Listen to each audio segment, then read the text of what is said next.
जब मी चाची के वॉशरूम से नहाकर निकला तो अचानक मेरा टॉवल नीचे गिर गया। चाची सब कुछ देखकर हैरान रह गई। फिर बच्ची और मैं इकट्ठे। मेरा नाम आसिफ है और मैं पाकिस्तान के शहर फैसलाबाद में रहता हूँ। मेरी उम्र 26 साल है और मैं कद्दार होने के साथ साथ बहुत खूबसूरत भी हूँ और मुझे कभी कभी अपनी जवानी पर बहुत अफसोस होता था कि मैंने अपनी जवानी के दिन बेकार गुजार लिए। हालांकि मैं बहुत कुछ करने का था लेकिन कोई मौका हाथ ना लग सका क्योंकि मेरा ताल्लुक जिस फैमिली से था जो इंतहाई नफीस और सादा थी और मैं अपने अब्बू अम्मी के साथ ही रहता था। अब्बू खेती बड़ी का काम करते थे और मैं उनका हाथ बटाया करता था। अब्बू लोग दो ही भाई थे, उनके भाई उनसे छोटे थे। मेरे चच्चा मुझसे सिर्फ 5 साल ही बड़े थे। उनकी शादी काफी खूबसूरत लड़की से हुई थी जो कि बहुत आज़ाद ख्याल थी। मैं जब उन्हें देखता तो हर वक्त वो तैयार ही रहती थी और उनकी ड्रेसिंग काफी फैशनेबल हुआ करती थी। मैं जब उन्हें देखता तो देखता ही रह जाता। उनका हस्न काफी लाजवाब था और उनके पास वो सारा साजो सामान मौजूद था जो औरत का हस्न हुआ करता है। और उनका ज़ाइन था कि जब अल्लाह ने हस्न दिए तो उनको दिखाने में बलाई है, चाया कर रखने का लुल्ली फायदा नहीं चाहिए। तो देखकर अब मेरे दिल से बाकी लड़कियों का शौक निकल गया। मेरी चच्चा की पसंद की शादी थी, वो काफी खुश थे और उनकी शादी पर सारा इंतजाम मैंने ही किया था। और ये सोच सोच कर मैं अलकान हो गया कि अब बच्ची के साथ वही होने जा रहा है जो हर मर्द एक खूबसूरत औरत के साथ करने का ख्वाब सजाता है। और मैं अपने चच्चा को बहुत खुशकिस्मत समझता था क्योंकि उन्हें एक इंतहाई खूबसूरत लड़की मिली थी। लेकिन शायद किस्मत को कुछ और ही मंजूर था। शादी के कुछ अरसे बाद ये चच्चा का इंतकाल हो गया।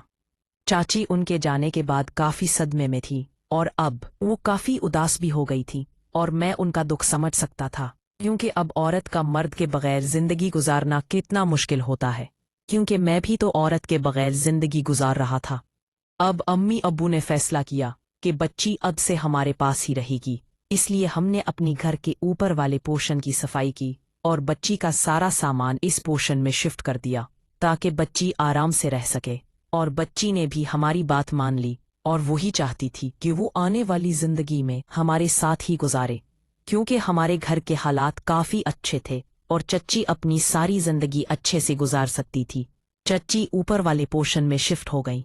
मेरी पूरी कोशिश होती कि ची को हर तरह से खुश रखे को और उनके चेहरे पर किसी भी तरह से मुस्कुराहट बात ला सकूं, इसलिए मैंने खुश करने के लिए हर वो काम करता था जिससे वो खुश हो जाती। अब आहिस्ता आहिस्ता उनकी मुस्कुराहट वापस आने लगी।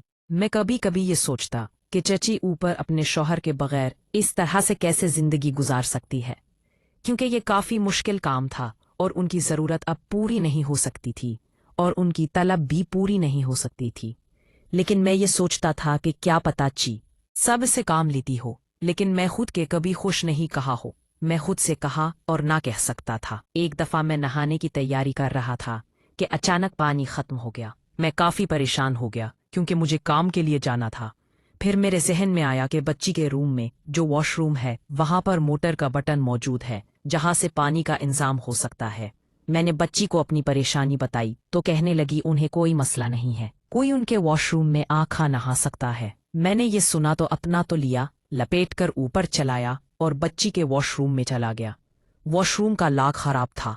फिर मुझे देखा जब मैं वॉशरूम में गया तो मैं परेशान हो गया कि अब क्या करूं। अगर वॉशरूम का दरवाज़ा खोल कर नाता हूं तो बच्ची भी आ सकती है और फिर मुझे सालत में देख भी सकती है।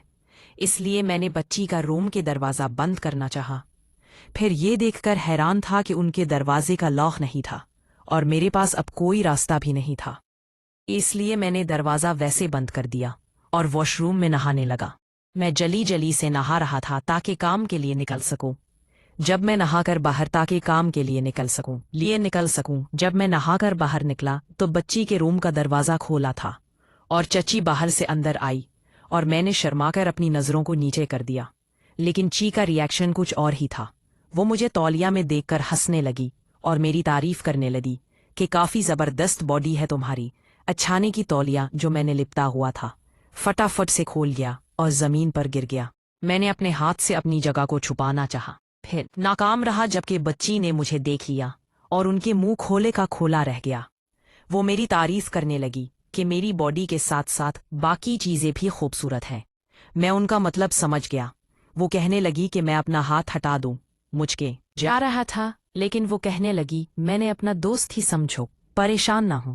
یہ بات سن کر میں نے جگہ سے اپنا ہاتھ اٹھایا۔ بچی آنکھیں کھول کر دیکھ رہی تھی اور ان کی آنکھوں میں عجیب سی چمک تھی۔ پھر اچانک بچی اداس ہو گئی۔ میں جان گیا کہ انہیں اب چچا کی یاد آ رہی تھی، اس لیے وہ اداس ہوئی۔ ان سے پوچھا تو یہی بتانے لگی ان کی زندگی کے تو سارے مزے ختم ہو گئے اور میں نے خود کو دوبارہ تولیا سے چھپانا چاہا، لیکن چچی نے میرا تولیا مجھ سے لے لیا، جو مجھے کہنے لگی میں ان کے لیے اتنا تو کر سکتا ہوں کہ تم میری دکھ کو سمجھ سکو۔ پھر میں چکی باتوں میں آنے لگا اور میرا دل چلنے لگا۔ چی نے میرا ہاتھ تھام کر مجھے اپنے کمرے میں لے گئی اور بیڈ پر لٹا دیا۔ میں اس حالت میں بچی کے سامنے بیٹھا تھا۔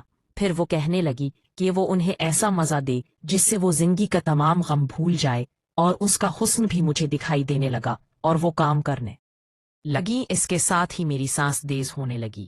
مجھے کافی مزہ آ رہا تھا اور میں جان سکتا تھا کہ چچی کافی دنوں سے یہ سب چاہتی تھی، لیکن وہ کر نہیں پا رہی تھی، اس لیے ان کے اندر اب یہ تڑپ بہت زیادہ